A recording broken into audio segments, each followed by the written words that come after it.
Uh, if you're on the meeting, I ask that you please mute your phone so we have a little disturbance in the background, just to make it easier so that we can all hear. So please, if you're not speaking, please mute your phone. It makes it better for all of us. Thank you very much. Today, it is September 9th. It is 3:40. We are here for the purpose of Learn for Life Charter School to hear about what they're offering, what makes them unique. At this point, I'm going to turn it back over to, unless Dr. Chisholm or someone would like to make some comments, but otherwise I'll turn it back over to Learn for Life and let them begin their presentation. Dr. Chisholm, would you like to make any comments before we begin? Yes, thank you, Board Member Petrucci. Just briefly, welcome everyone this afternoon. I just want to offer a disclosure. We do have 2 student interpreters from the Department of American Sign Language and Interpreter Education at RIT. They are volunteering towards their practical experience. So at any time that we become knowledgeable that a deaf person is joining our meeting, we will have to ask them to remove themselves so we can provide the opportunity for professional services. But we did want to give you all a heads up. So we're going to introduce Amanda Gilmore and Janine Rodriguez are part of this meeting with us this afternoon. Thank you. All right.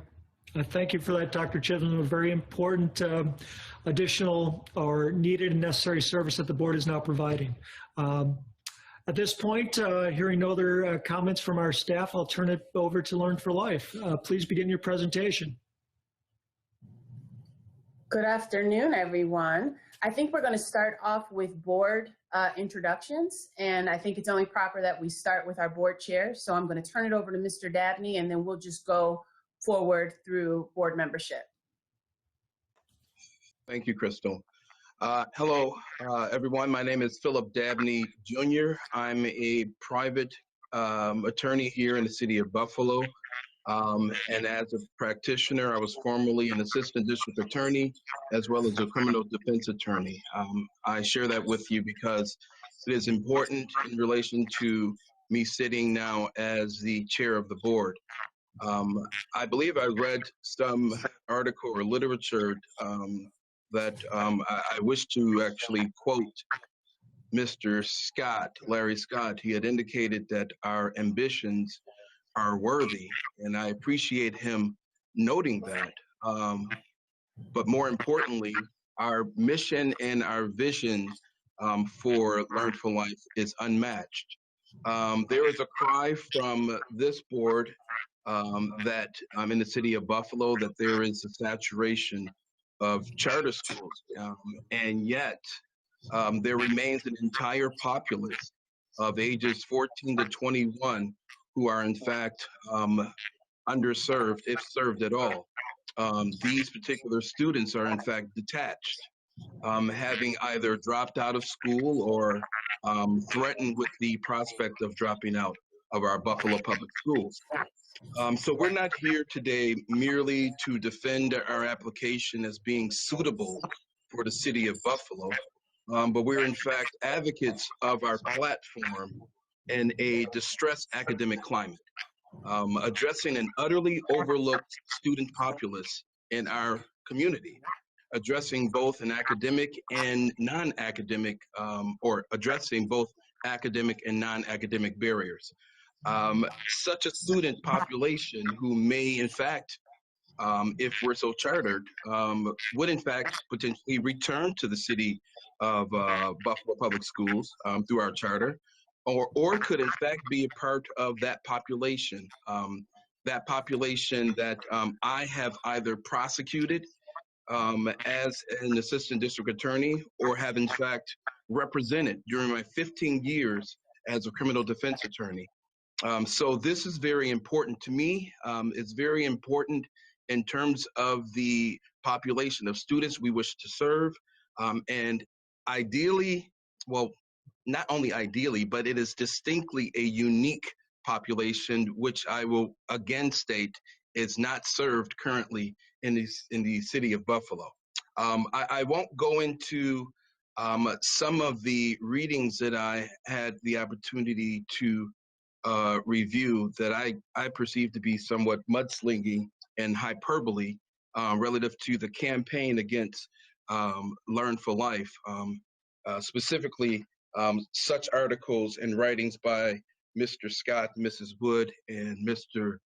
Jones directly. I feel that they primarily demonize all charter schools. I won't take the time to go into that, but I will, however, and I believe we intend to dispel the record, for the record, dispel the mischaracterization of Learn for Life as being quote unquote tainted actors, quote unquote a charter chain, quote unquote conspicuous history of deceptive practices, profit making schemes, and substandard outcomes.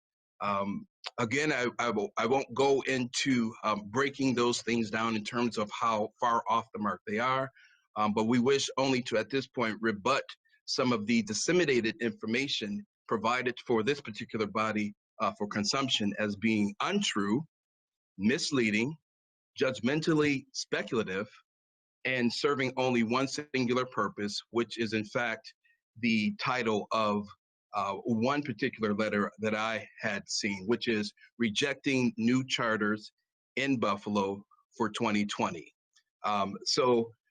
With that being said, I at this point like to, I'll turn it over to Ms. Rodriguez, and I'll have words if so needed. Okay, Bishop, would you like to go next? Sure. Bishop Michael, Pastor Bethesda Warhouse International Church here in the city of Buffalo. My interest in education began, about maybe 12 years ago. I happened to be in a meeting and with some leaders, and one of the councilmen at that time mentioned that only 25% of Black males were graduating from high school. And I really couldn't believe that that was the case. After doing a little research, I found that only 18% of Black males were graduating. Needless to say, I was livid to think that that was not a national crisis. I don't think that there's another group in our country that could be graduating at that lower a rate and it not be a national crisis. So I started a journey to open a charter school and spent quite a bit of money, and had quite a few business people on the board. My challenge is I did not have the educator necessary. So we kind of ended our quest, but that didn't end my concern about our community, our children, the prison rate, the homicide rate, the unemployment rate, all of the other things that we as pastors deal with on a daily basis. And so when Learn for Life presented or asked me to consider becoming a board member, I looked at their model and who they were serving, really targeting 17 to 21-year-olds that have basically dropped out because the traditional educational system didn't necessarily work for them. And I think with the unique way that they educate with the pods and also individual learning in small settings that has the type of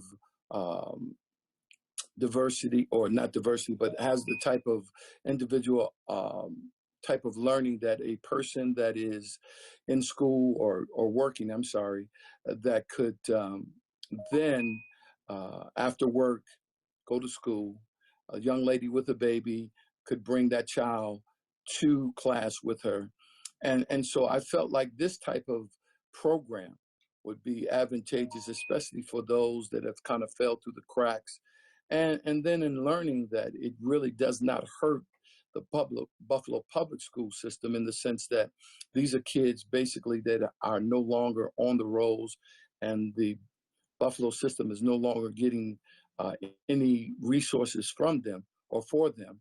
I felt that this would be a net gain also for the Board of Education system.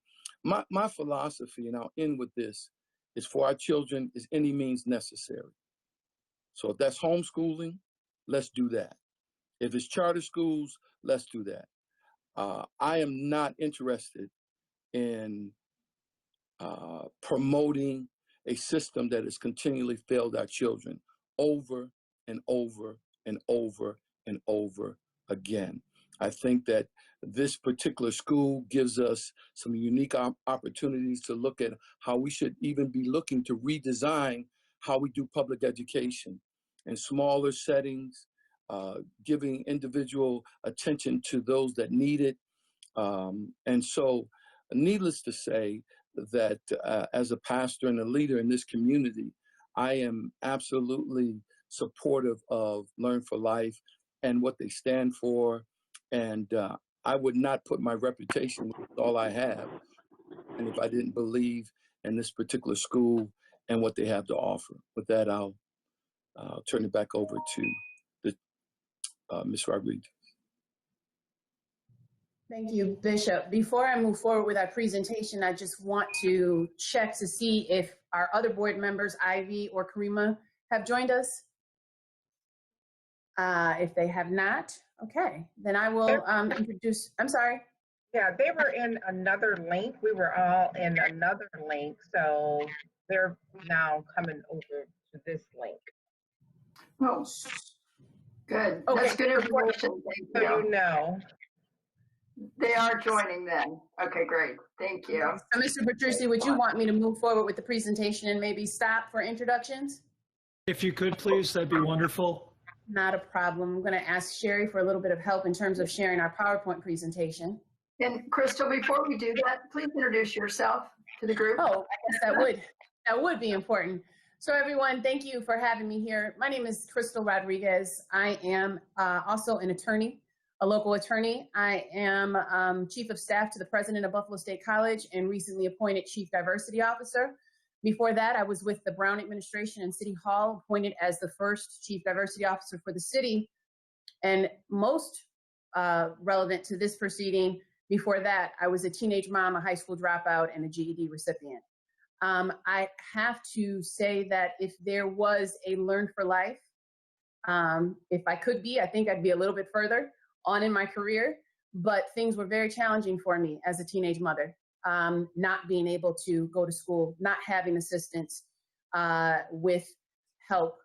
There was criminal justice system contact during that time, having grown up in the criminal justice system. And quite honestly, there just was no resource for me that helped me.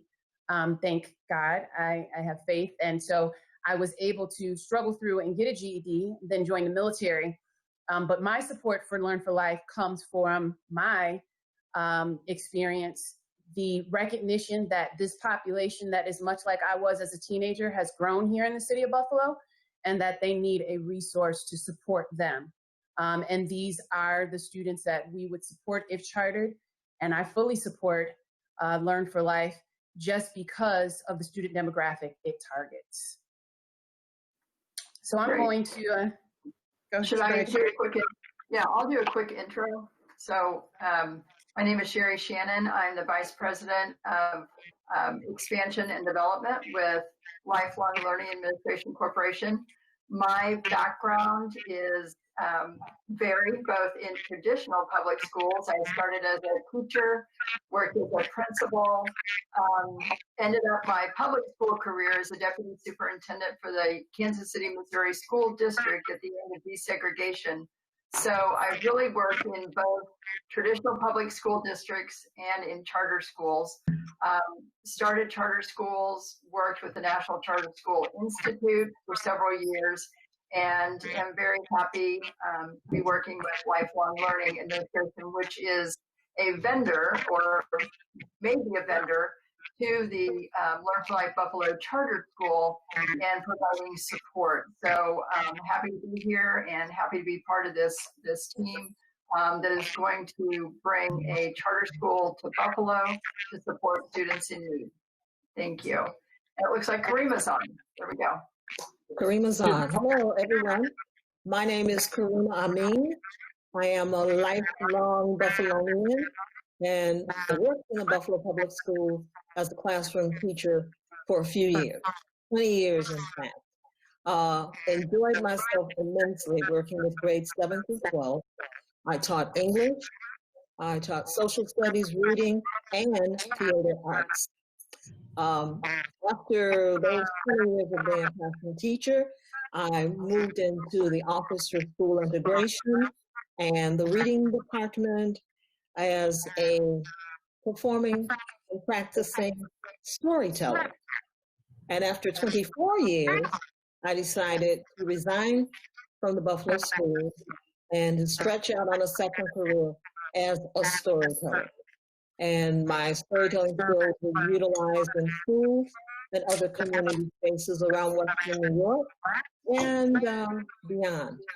I was really attracted to Learn for Life because I could really appreciate the fact that it was flexible and offered personalization for so many students in so many different ways. One of the things that I practiced as a classroom teacher, being flexible and looking for different ways to reach different kinds of students. That was what initially attracted me to Learn for Life. And then I read more about Learn for Life's history, 23 plus years, and I felt that this was something I definitely wanted to be a part of. I love teaching. I still love teaching. I had wonderful years as a classroom teacher and have taken my skills to many different community spaces throughout Western New York and beyond.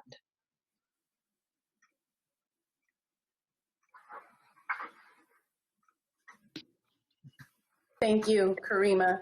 I think I still have. Hi, Krista, this is Dr. Brown Hall. I do need to interrupt and remind everyone of the time frame because we have another charter school hearing at 4:15. We really need to get to the meat of your presentation for the public so that we're able to ask questions. Our board members are able to ask questions. Thank you. I am ready, Dr. Brown Hall. Sherry, could you share the screen? Let's see. Dr. Chisholm, do you have the PowerPoint or do you want me to share my screen? I don't think Dr. Chisholm I'm has. scribing, so we would request that you share your presentation. Okay. Let me open it up. Have it ready to go here. All right. Could everybody else read? Because we're getting some distortion.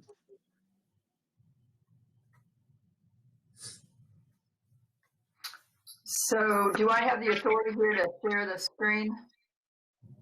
You do. Next to the red square at the bottom, there you go. Can everybody see this now? Yes? Yes, yes, we can, Ms. Shannon. All right. Yes. Take it So away. I can talk fast. I'm going to start off with our mission statement. Learn for Life Buffalo's focus will be on locating students who have dropped out of school, and our primary intent is to re-engage them and re-enroll them. We want to re-engage the students who are at risk of dropping out, increase our students' personal and academic skills, support students becoming career college and or military ready, and provide the opportunity and support for industry level certification in a CTE pathway. Our vision is that students will have a flexible learning option and enable them to complete their high school education, become civically engaged and employed, and become lifelong learners. Flexible learning is a key feature of the Learn for Life model. The use of one-on-one instruction and small group instruction along with flexible scheduling is key to our success. Learn for Life will serve grades 9 through 12 with students who are potentially between the ages of 14 and 21. We have to serve any students who come to us, but we do not try to recruit 14-year-olds, and I want to make that distinction. Learn for Life schools rarely enroll 14-year-olds unless they have already dropped out. The average Learn for Life student is 17 years old. The students we serve, here are a couple of backgrounds. They're usually 17 years of age. They read at a 6th grade reading level. They perform at a 5th grade math level. They, on average, are 201 days away from their last time in school and average 56 credit hours in terms of a deficit at enrollment. The numbers are based on all Learn for Life student data. And the average student who enrolls at Learn for Life is in 9th grade based upon credit completion. With respect to school facility, we would like to be located within the 14208 zip code. We'd like to open August 2021. After a year, we'd like to have an enrollment target of 235, and our maximum capacity by year 5 would be 350. A facility has not been located at the time, and we'll be looking for a facility once the charter has been approved. If approved, the school will open in August 2021 with a target year 1 enrollment of 235. At capacity, the school will serve 350 students. If more students want to enroll than capacity, we will take all the students we have capacity for and with permission from the state. We will also look to open a second facility if necessary and with permission. We have rolling enrollment and can take kids anytime throughout the year. Recurring student recruitment. These are some of the organizations that we will be partnering with: Youth Build, other nonprofit organizations, foster care youth organizations, Back to Basics, the Buffalo Urban League, Erie County Holding Center and Court System, Faith-Based Organization, Job Corps, and Peace Prince. We'll be partnering with these organizations to recruit students who have dropped out. We will not actively be recruiting students from the Buffalo Public Schools. Should Buffalo Public Schools recognize that a student is likely to drop out, we would be happy to partner and collaborate with BPS to help prevent a student from dropping out, like we do with districts in other locations. Learn for Life success.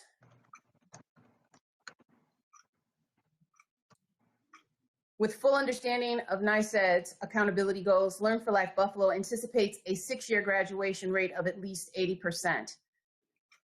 These are some of the numbers. 29% of students return to a traditional high school, so that means that they enroll in Learn for Life and then they go back to the Buffalo Public School System. Once caught up, students often prefer the benefits of attending a traditional high school, such as school dances and other social aspects, participation in school sports, and rejoining their class for graduation.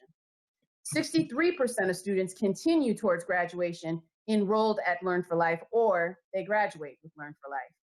80% 1-year graduation rate, 85 6-year graduation rate, 85%, and 46% of students go on to post-secondary schools.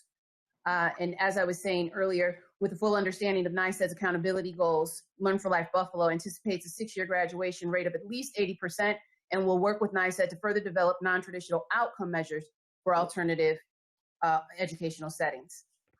Graduation rates are from 2019 and are based on Learn for Life School in California. The amount of students who go on to post-secondary school will likely be higher in Buffalo due to the Say Yes program. Next, I'd like to address staffing. Retention rate is based on all Learn for Life schools, and we have an 85% teacher retention rate. Our teachers are highly qualified, credentialed staff. Staff will be recruited locally and experienced CTE staff. It should be noted that Rochester just recently experienced some layoffs and will be a potential place for staff to be recruited from. Also, historically Black colleges and universities will also be a ground for recruitment for us. Financial costs. One of our other board members, Ron Brown, who is the financial guru. I went to law school because I don't do math well, but I'm going to try and go up over the financial part. Per pupil tuition is $13,494. The potential cost to BPS, Learn for Life Buffalo revenue is $3.4 million, but BPS will receive potential reimbursement of $1.1 million for the work that we do. This does not include the return of students to the district, at which point that revenue would be fully reinstated. The school will break even at 120 students for the first year of operation. Revenue is based on 235 students enrolled in year 1. Students who catch up and return to the district will reduce the BPS cost. There are more students out there than any of us can serve, and if no one is serving them, then no one is getting that revenue at all. Financial benefits. 1 dropout student before recovery costs the BPS, actually gives the BPS revenue 0 annually. 1 dropout student after Learn for Life Buffalo recovery BPS is reimbursed $4,453 annually per student. 100 dropouts recovered by Learn for Life, the BPS reimbursement would be $445,000 roughly annually. A student who has dropped out produces no revenue for Buffalo Public Schools, but if Learn for Life Buffalo recovers that student and enrolls them in school, Buffalo Public Schools is eligible to be reimbursed 1/3 of that student's annual per pupil tuition. This means for every dropout student recovered by Learn for Life, Buffalo will be eligible to receive $4,400 annually in reimbursement from the state. If Learn for Life recovers 100 dropout students will be eligible to receive $445,000. Numbers are based on the $13,494 annual tuition. I'd like to close out with Learn for Life Buffalo Charter Schools look forward to serving students who have dropped out of school and providing them with an opportunity to get their high school diploma. Thank you for the opportunity to share this information. And now the board is here to answer any questions that board members may have. Thank you.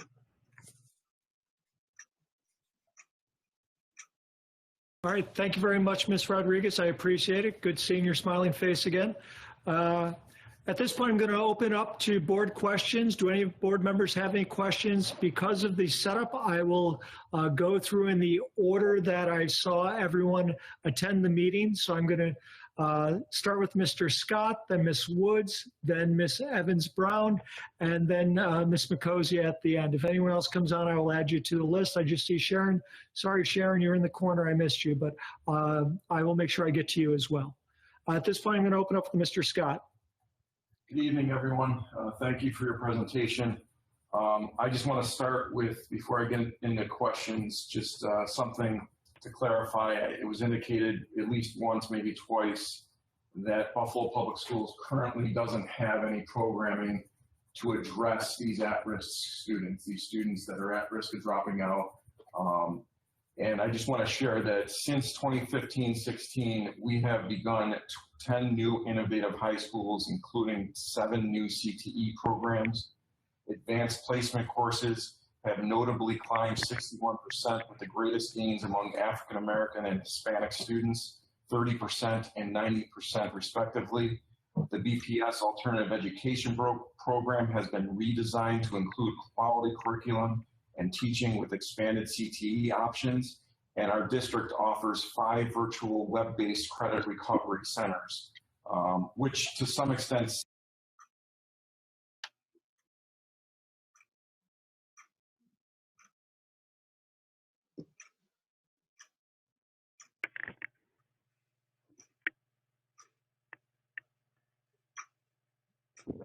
I believe Mr. Pucciucci muted by accident.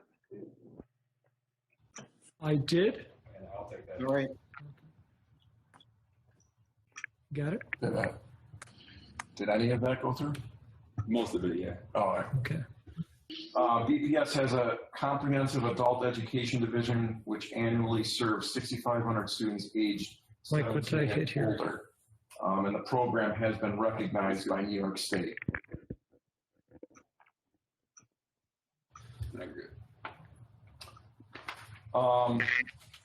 So my first question has to do with Lifelong Learning Administration Corporation is the charter management organization for Learn for Life Buffalo, correct?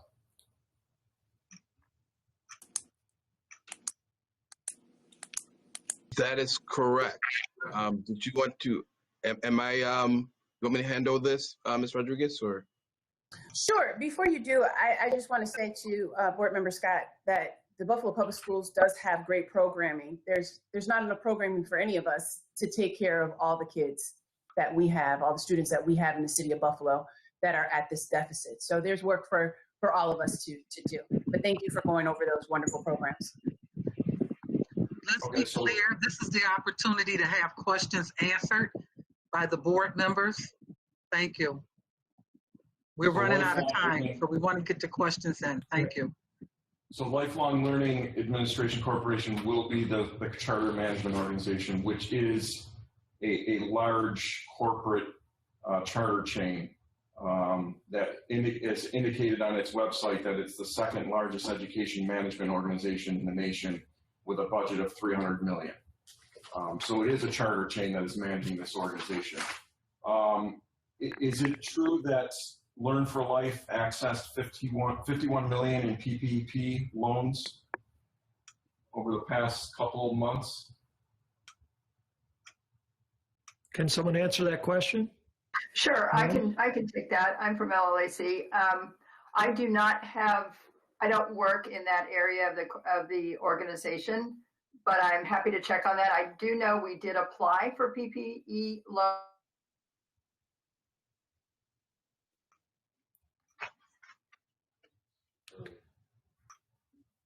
And is it also accurate that the charter management organization, the LLAC, will receive 15% of revenue out of the BPS tuition payments each year for a total of $3.2 million over 5 years? The management fee percent is 15%. That is correct. That amount goes for a very long list of services that will be provided to the school.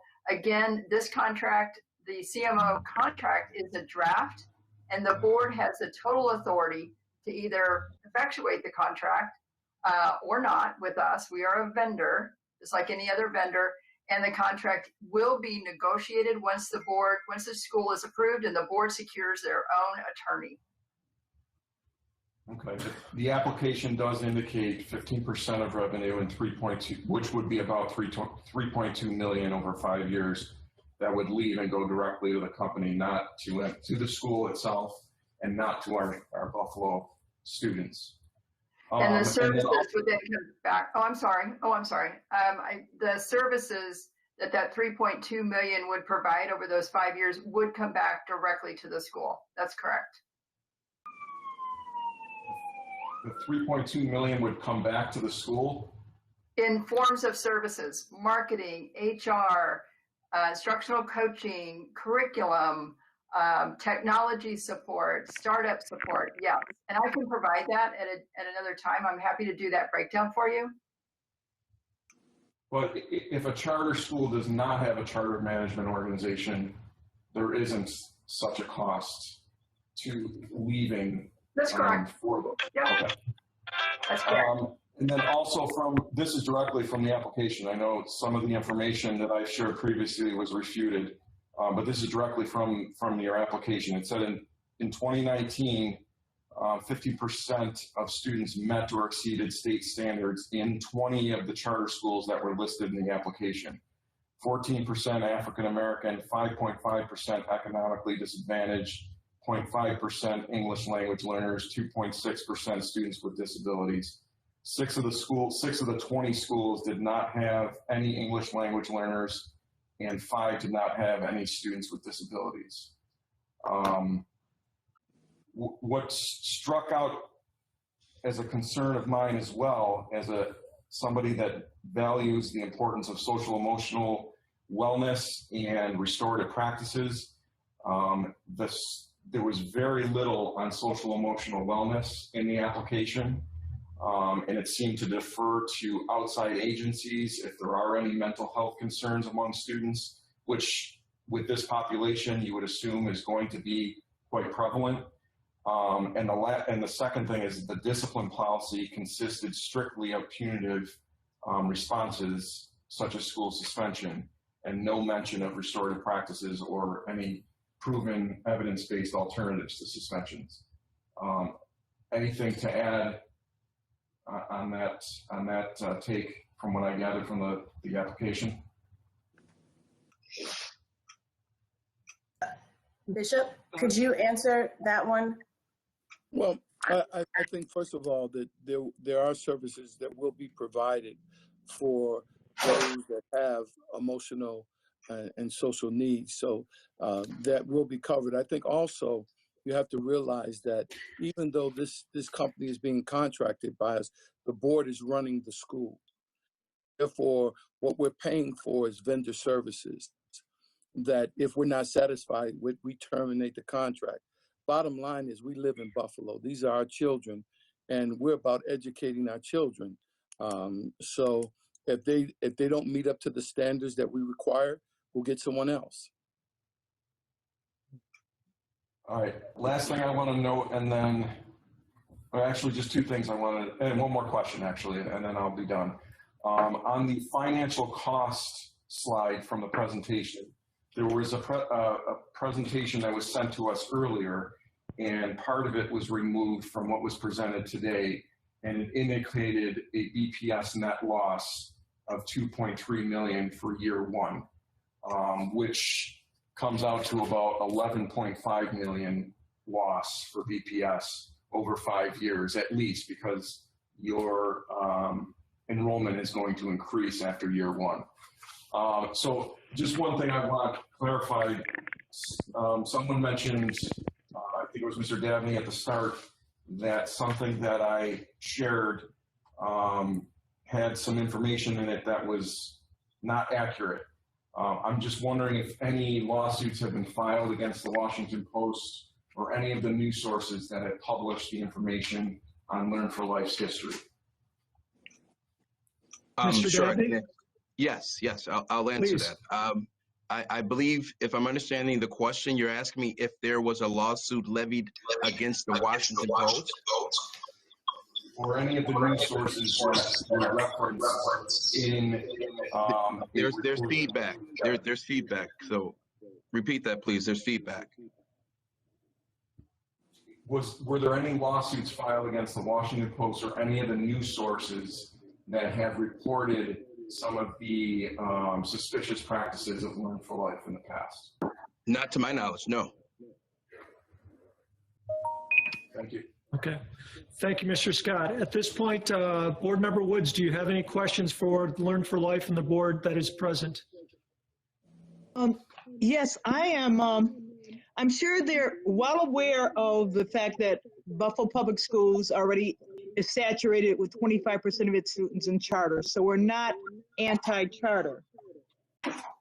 That the charter, listen to our presentation at the Common Council, which said 150 million in the Buffalo Public Schools coming budget this year, and that we're expecting a 20% cut in state aid, which will put the Buffalo Public Schools in a deficit situation and possibly a projected cut of 100 full staff.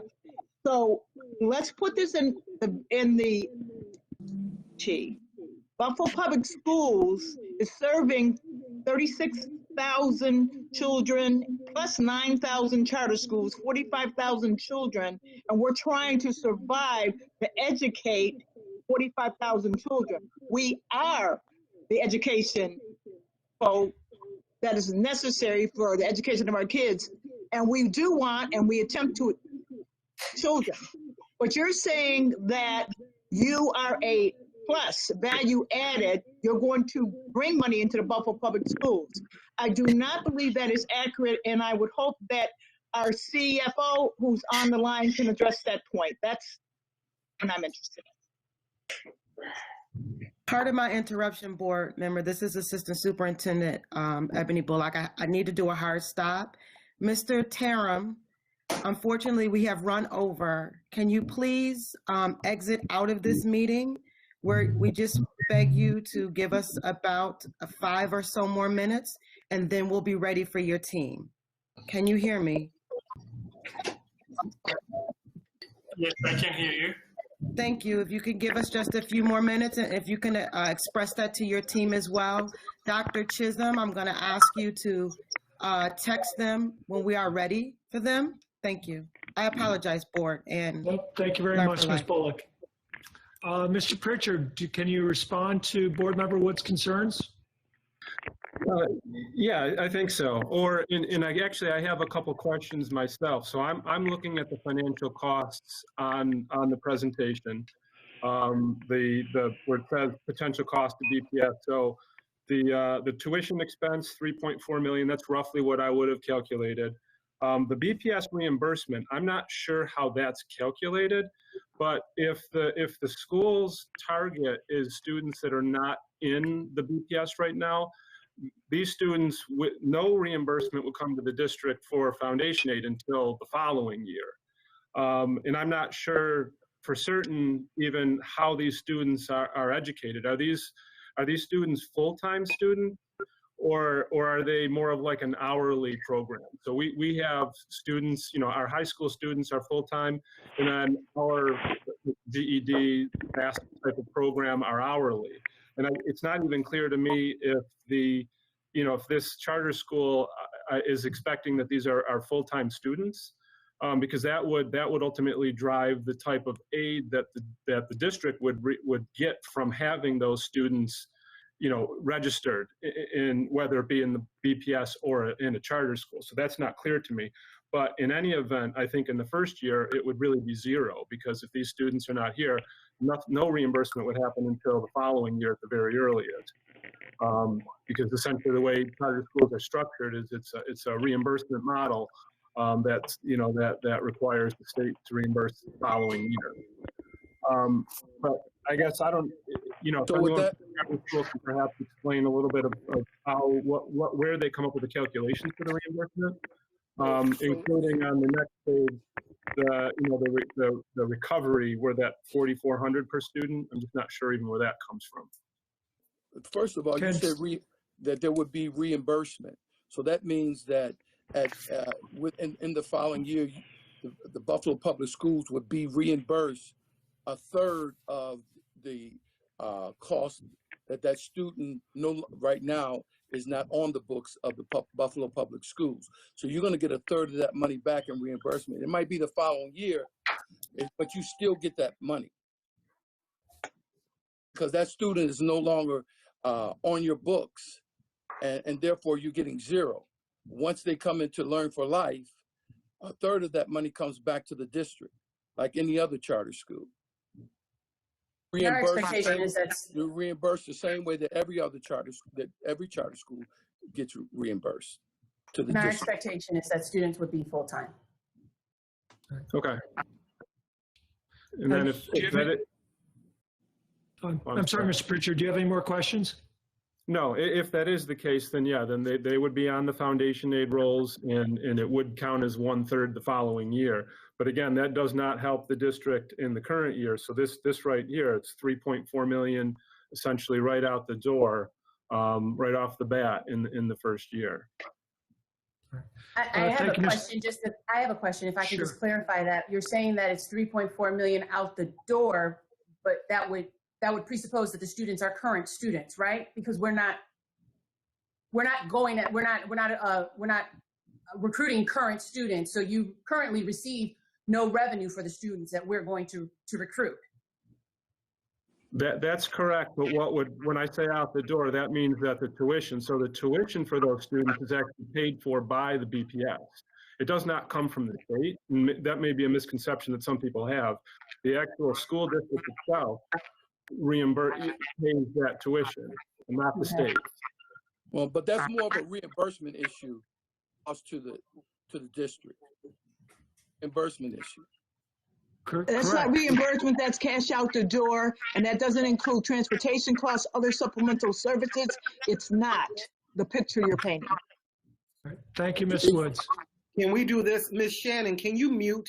Because I think we're getting a lot of feedback from your line. I appreciate that. All right. Thank you. Thank you. Dr. Evans-Brown, do you have any questions?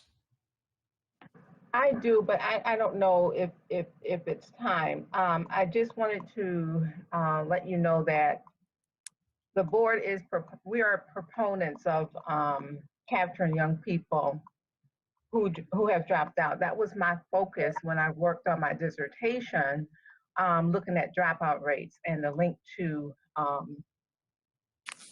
recovering these young people. I'm a mother of 5 sons, right?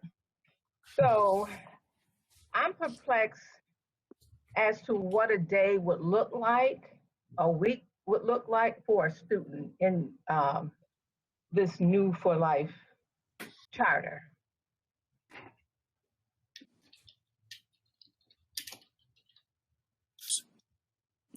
Can someone speak to that? Sure, I'll speak to it. And also I wanted to say that we don't use your transportation, so that wouldn't be a cost. But what would happen is the education is geared towards the needs of the particular student. So if they have a job, let's say, then their schedule would be in such a way that they would be able to come to school after that job. They would work around their particular schedule and make sure that they still are able to graduate within that 4 to 6 year period that we talked about per our application.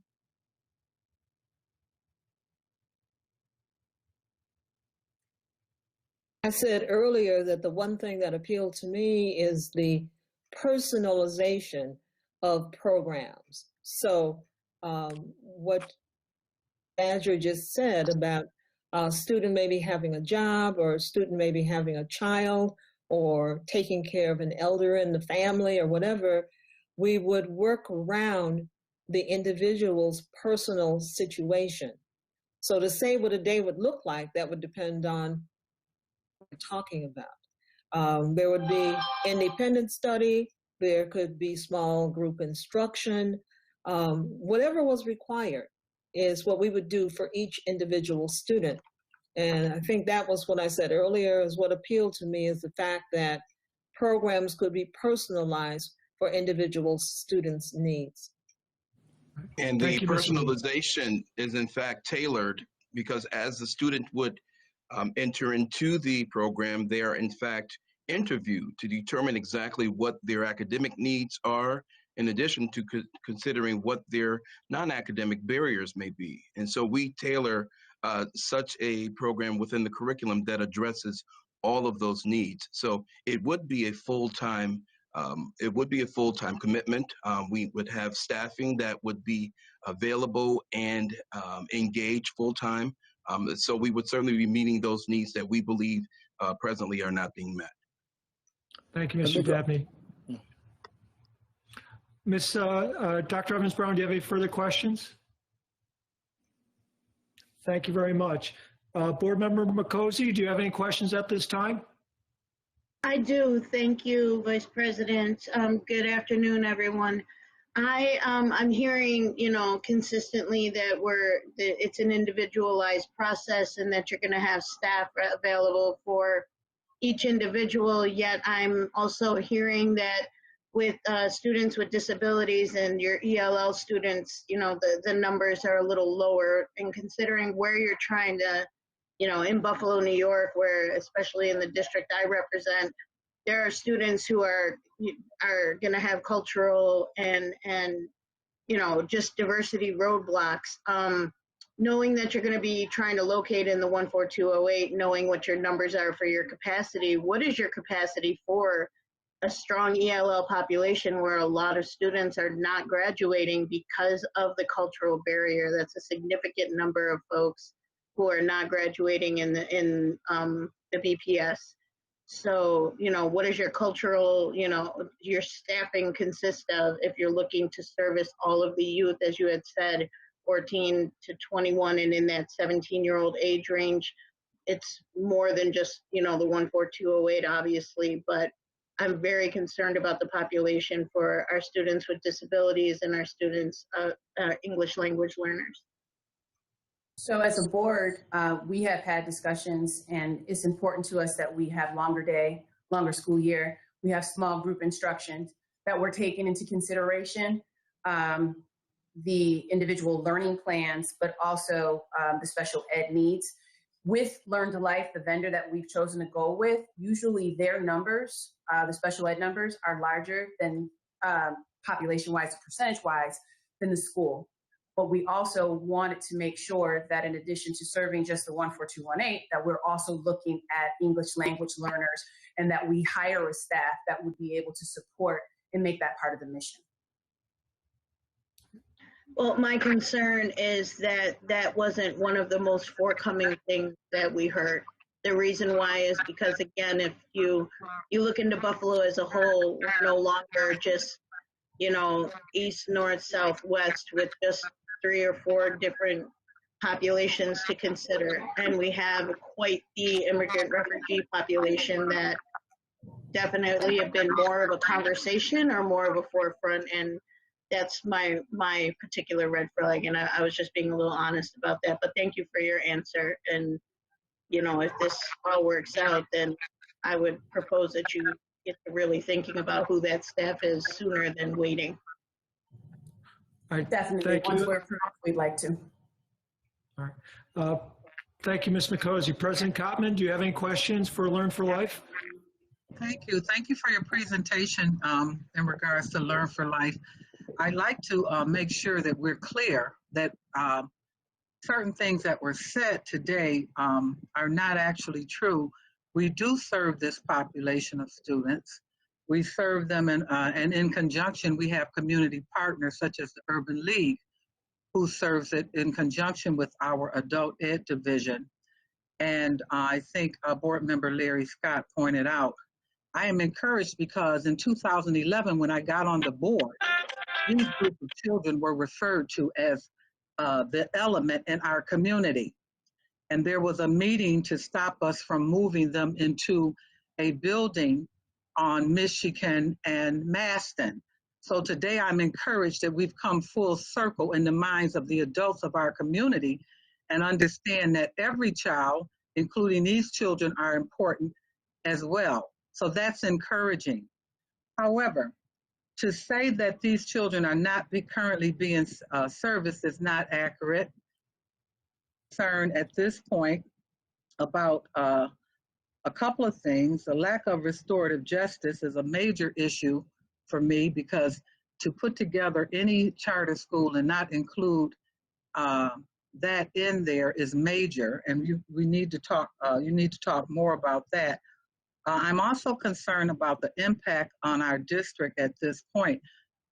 We are oversaturated. We are approaching 22% schools of charter, and we are oversaturated, and we cannot provide the resources for our children. And we are in the process as a board of looking at additional opportunities that mirror and probably are exponentially more exciting and more rigorous than what we're seeing here today.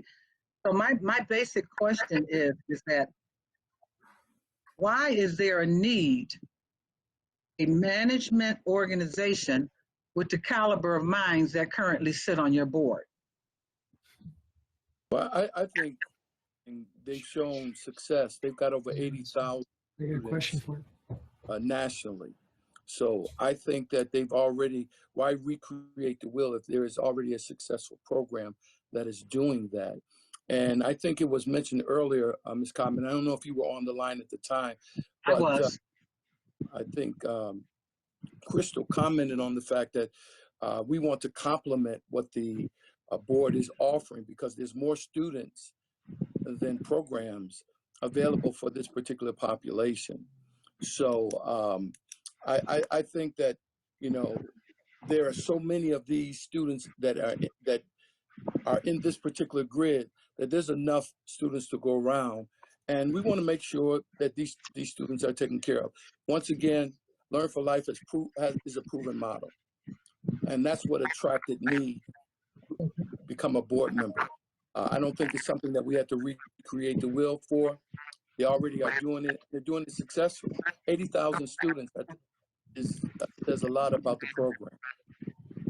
Madam President, and if I could bring your attention, I believe it's I tried to find it in my file. I know we're under pressure time. I think that on page 170 of our application to the state, we actually do talk about restorative justice models and how we would incorporate that in our school. I'm positive it's 170 to 175. I don't have the application right in front of me. What was said earlier. You're correct. I don't have your plan in front of me. That is accurate. It's on specifically page 171. We will be following the model of the International Institutions of Restorative Practices, and that is that's throughout our application in terms of. Good. I'm glad to hear that.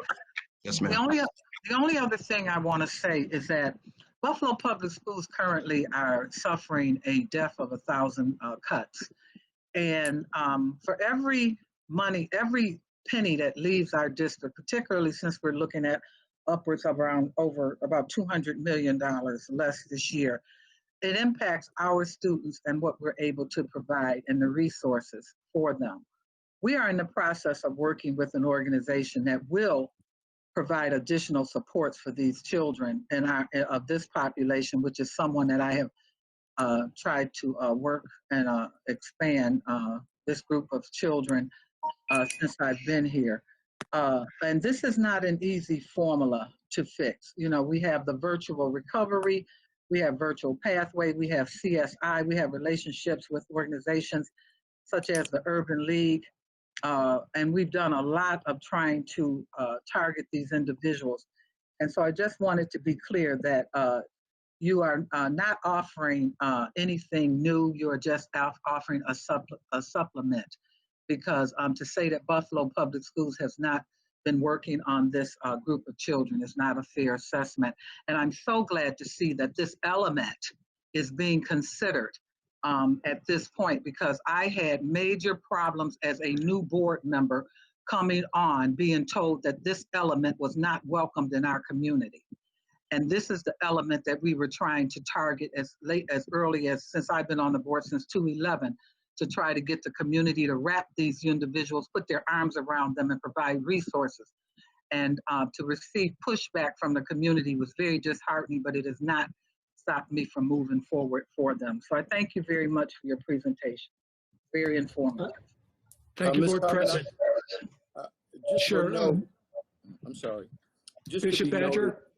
Just to be noted, one of our board members works for the Urban League, Ms. Ivy. So I think that should be noted also, that she is a part of our board. Yes, I heard you say you had a relationship with the Urban League, and I was making it clear that we have one also. That's all. Thank you. Okay. Thank you. Dr. Rivera, do you have any questions at this point? Yes, I do. Just one. I'm curious to hear a little bit more about generally what the retention rate of this kind of program is. So we're talking about students who are at risk to start with. I'd like to hear a little bit more about how to retain students, what some of those plans might be, and what you're basing some of the, I know that you haven't started, but you're basing it on some models that are out there.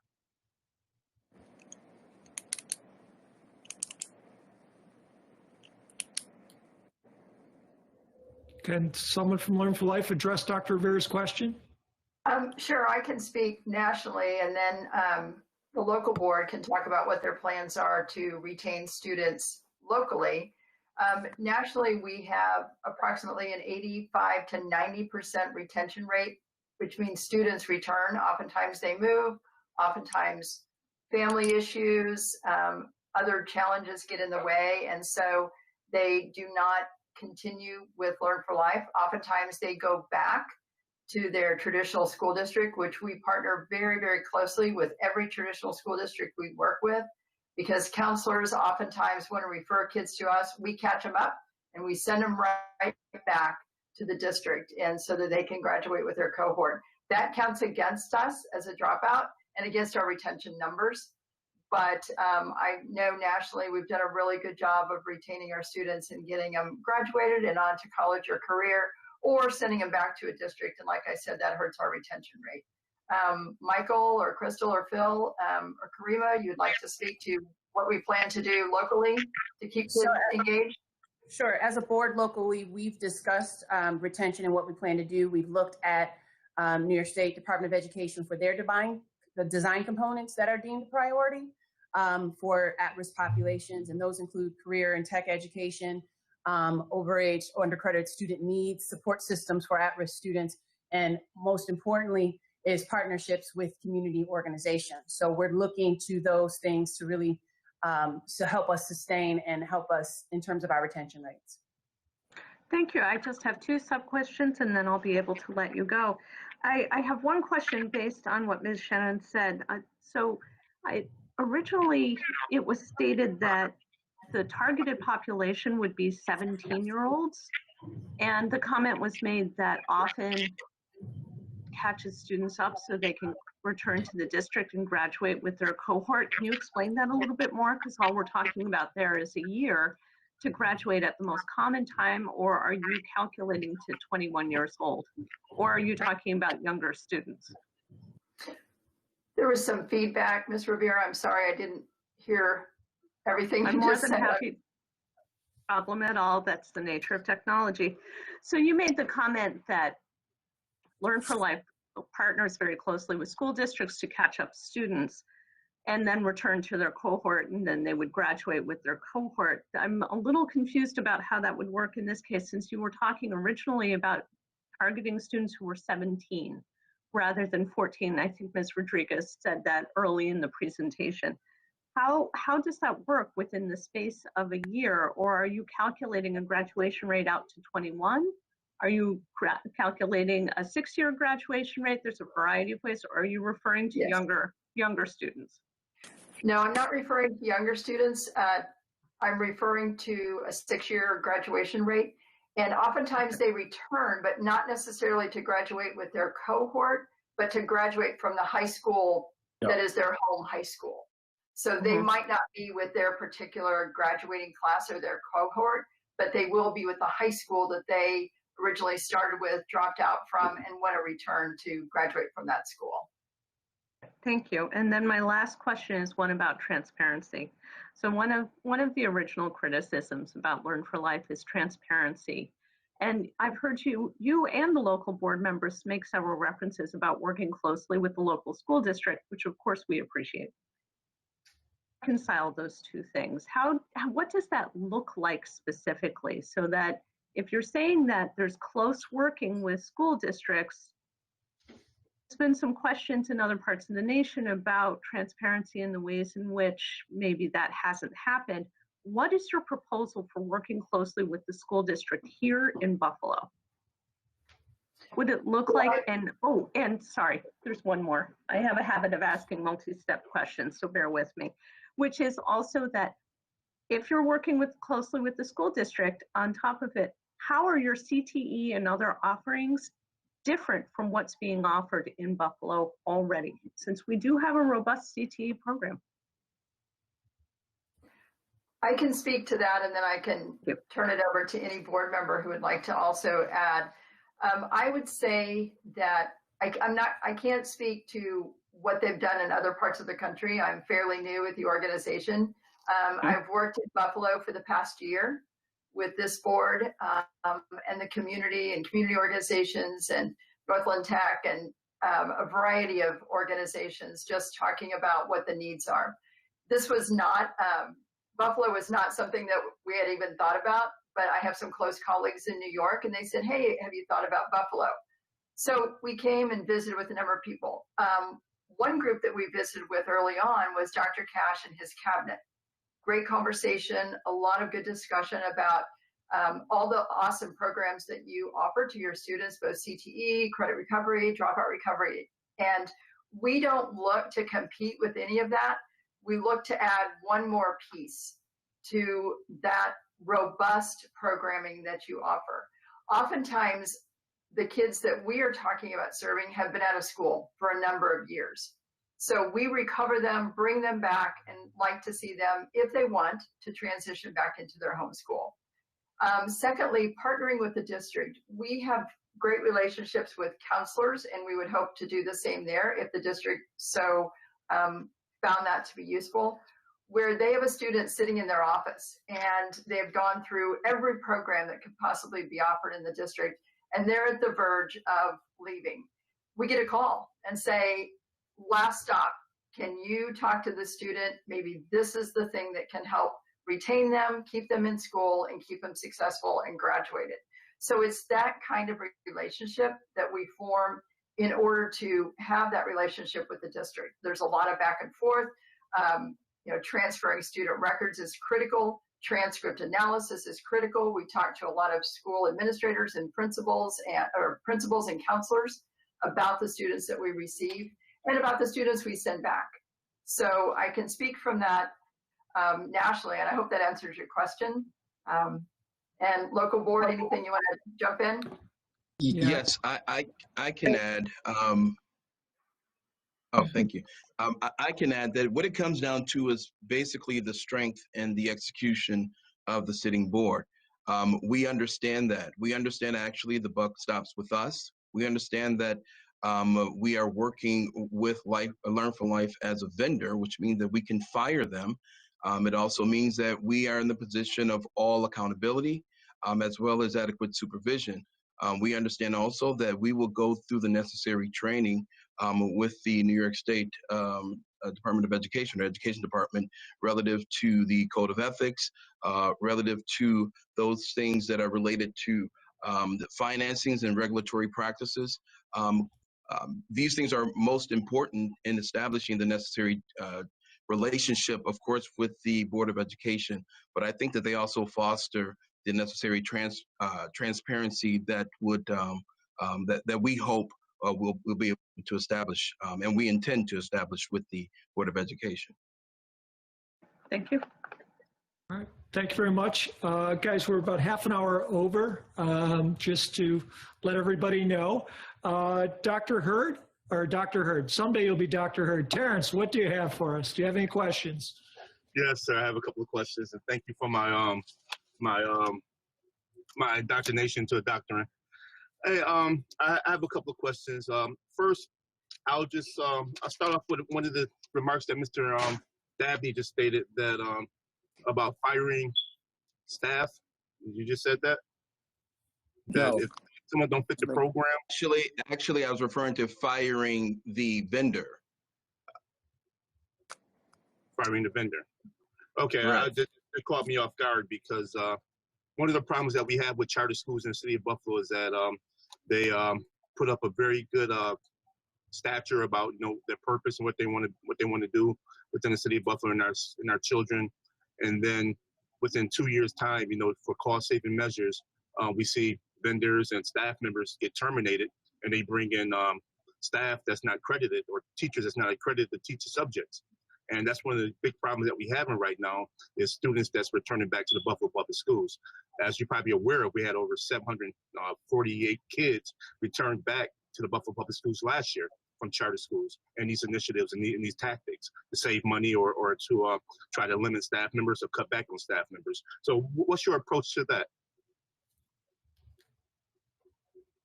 Well, I think that as a board member, first of all, if we know that to break even, we need 100 and I believe it's 125 students.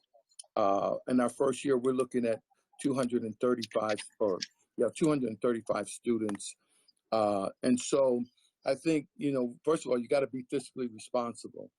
We know the teacher to student ratio. These are small pods. And so as a board member, you have a fiduciary responsibility to make sure that you have adequate staffing and that you don't overstaff. But I think when you're small like we will be, you can be fluid. So therefore you make decisions, first of all, that are going to be at the best interest of the child.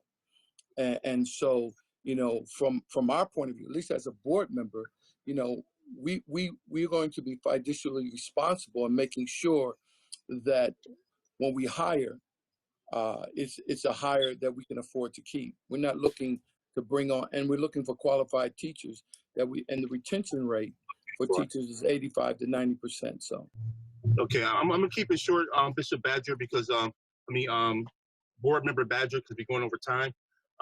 But you just mentioned break even, for you to break even.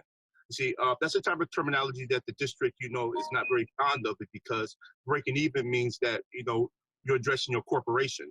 It's a business. And to the Buffalo schools, this is not a business. This is something that we must give our children. This is education. And we don't look at it as a business, we look at it as education. And these tools, and the language that's being used today is kind of offensive to me, because, we care about our children.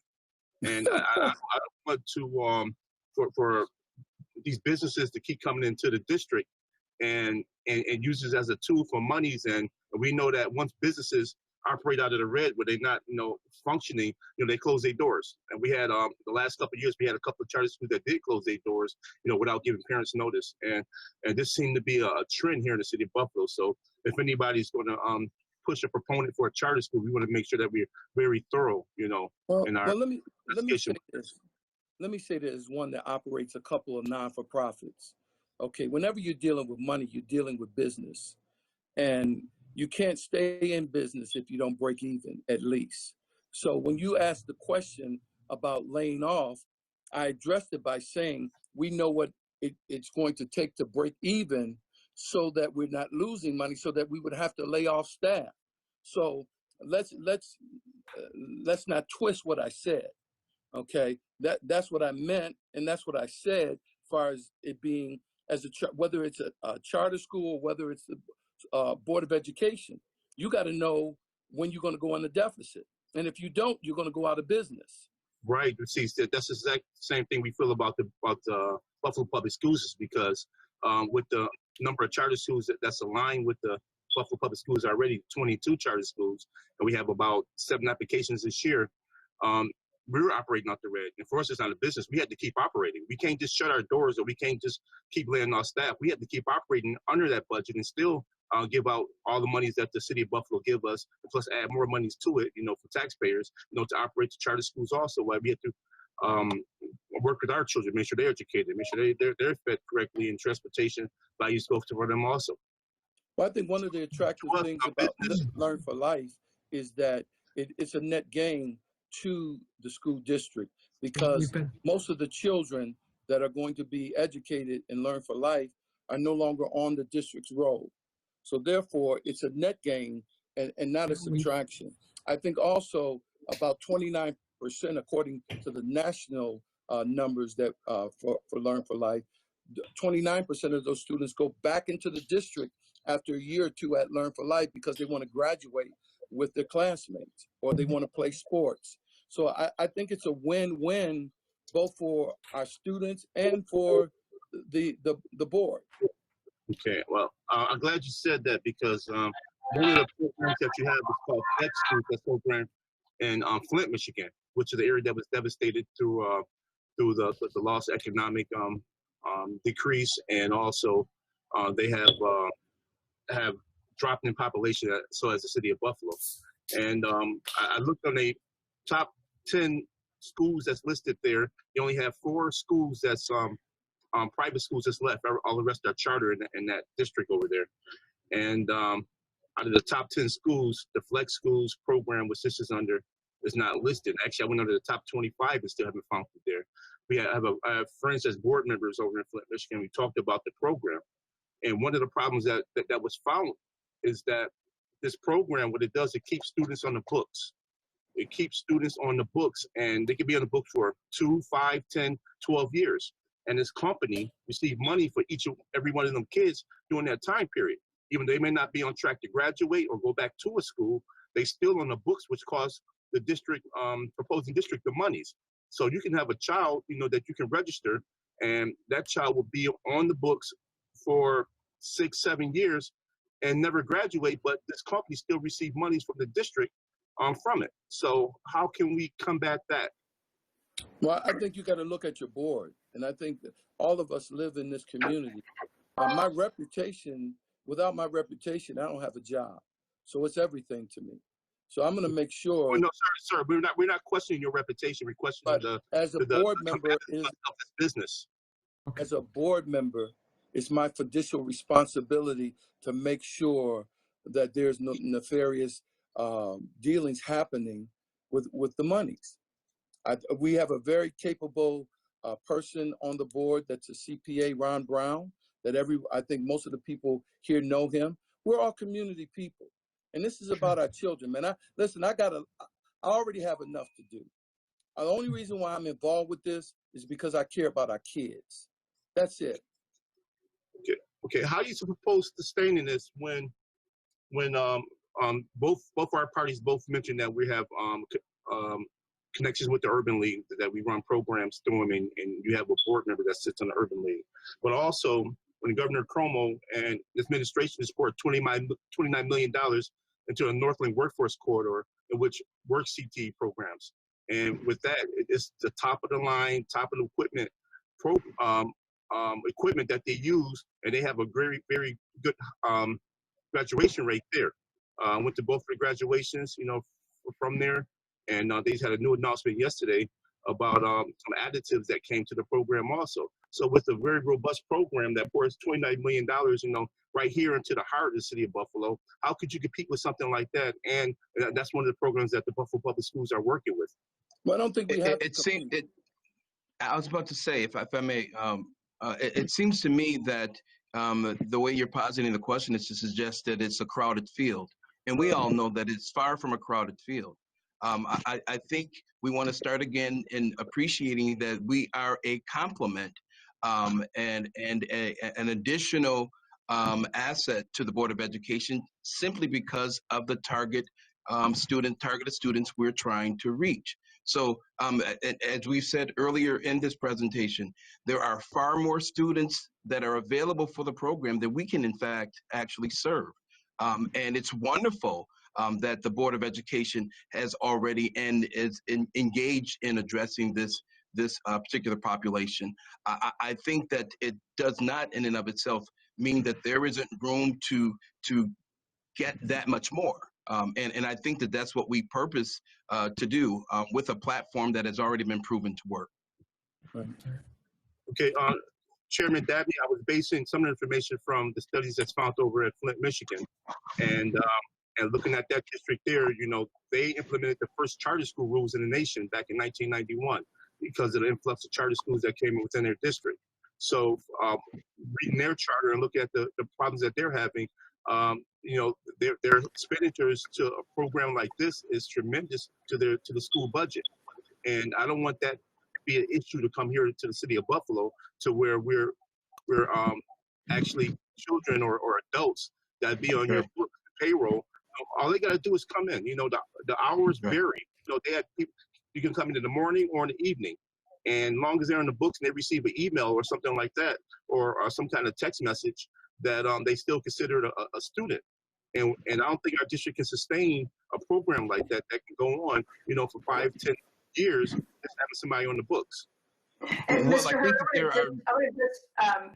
sorry, excuse me, but jump in real quick. The Flint, Michigan school, and I'm really glad that you have a good relationship with the board there. That school is only a year old, so they opened a year ago, August, so I'm not sure how much data they have at this point. It's good to hear that, and those are things that I'll pass along with regard. I know they've had to open a couple additional sites because they are expanding some. And additionally, the charter school laws in Michigan are very different than New York. So what they allow there with regard to their schedule, you are right on. That is not what will be allowed in the state of New York. Students will not be allowed to come in and out.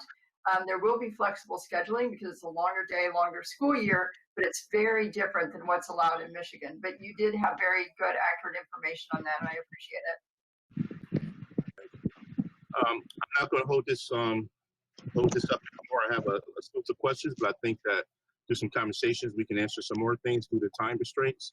I do have a lot of questions on the effectiveness of the program, transportation, the hours. You guys, we understand that you said these children are working at the age of 17, but they're not working sustainable jobs to maintain families.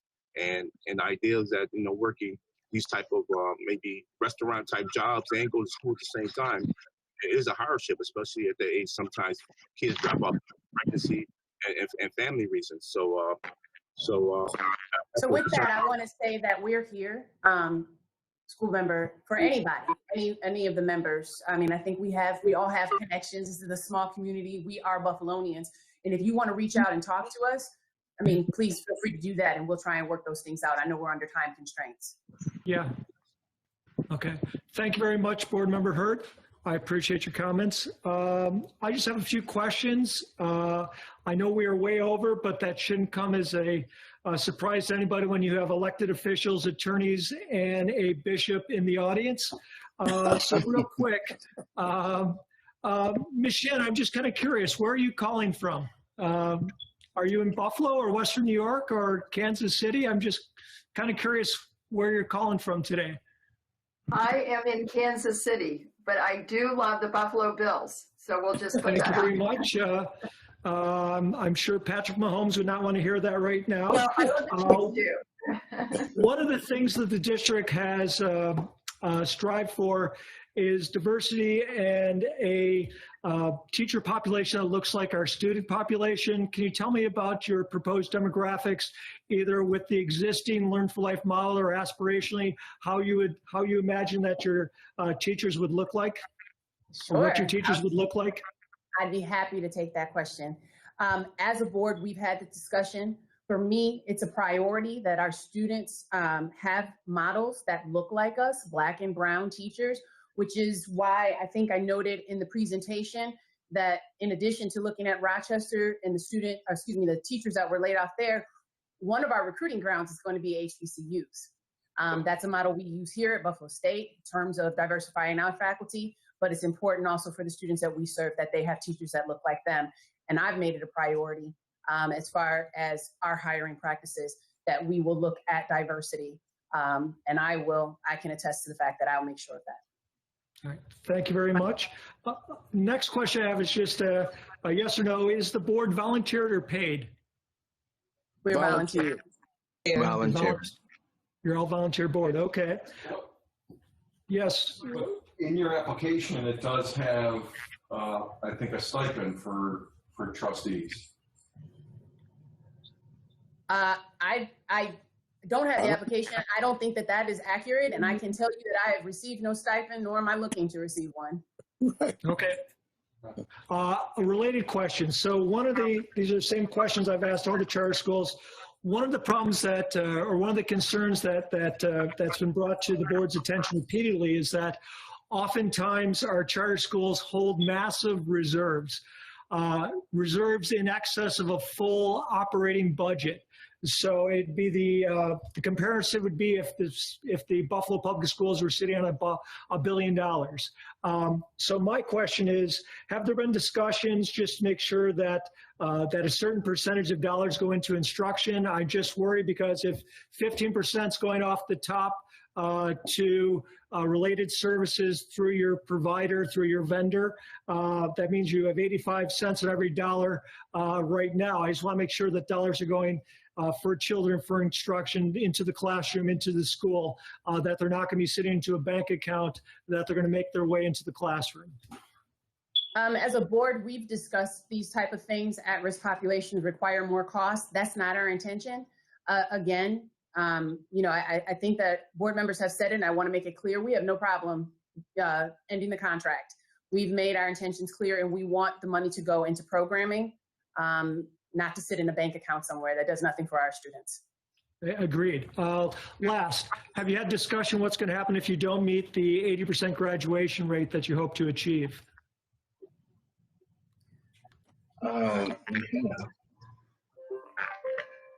Sorry. Are you answering that, Mr. Chair? Is he answering that? Okay. Bishop, why don't you go ahead and take it? Oh, no, I'm sorry. Go ahead.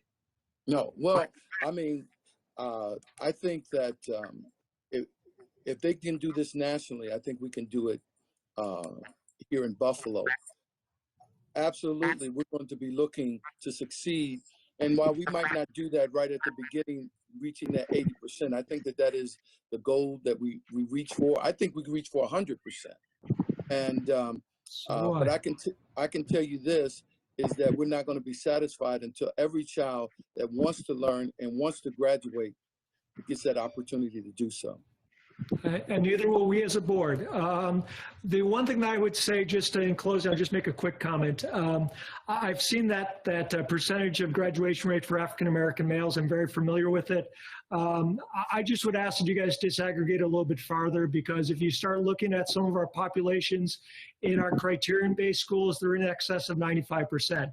If you start looking at it through the lens of children that have failed 2 classes or 2 grades before they reach that freshman year, the 16-year-old freshman, their graduation rate in the 4 years is actually lower than that. So it's something that we wrestle with, and something we're always constantly trying to develop new programs and support systems to address that, so we can move all the children of the district forward. But I appreciate your time and your concern.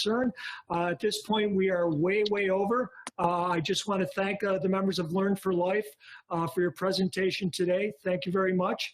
This concludes the hearing for Life for Life. Thank you.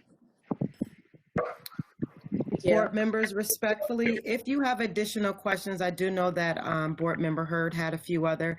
Again, if you get them to Dr. Brown Hall, he will get them over to Dr. Chisholm and myself, and we will get those answers to you as soon as we get it back from this group of educators. And as well, Learn for Life, if you heard a question or you had other data that you wanted to submit on your behalf, again, please get them to your contact, Dr. Chisholm, and we will get them to Dr. Brown Hall, who will then get them to the board to answer any of their questions. Thank you. Thank you. Thank you all very much. Thank you. Board members, we're seeing if the next charter school is able to present right now. They had other things scheduled, and we are an hour and a half into this meeting. We were supposed to be done at this time for that charter school. So we're trying to see if they are going to be able to present tonight. If not, we may need to reschedule them for before the board meeting next week. Okay, thank you, Dr. Braun. Dr. Brown Hall, just, you know, I have contacted them, Mr. Tareem, to let him know that we were closing and that he's welcome to log in now. So I'm just awaiting confirmation from him. Okay. And I believe it's just him, right, Dr. Chisholm? He doesn't have a Correct. team. He doesn't have a team. It's just him presenting today. Oh, that's you. Okay. So I don't have to do anything? That wasn't me? Good. Danid and Amanda, I know you guys were only on till 5. Are you guys okay staying on longer? Just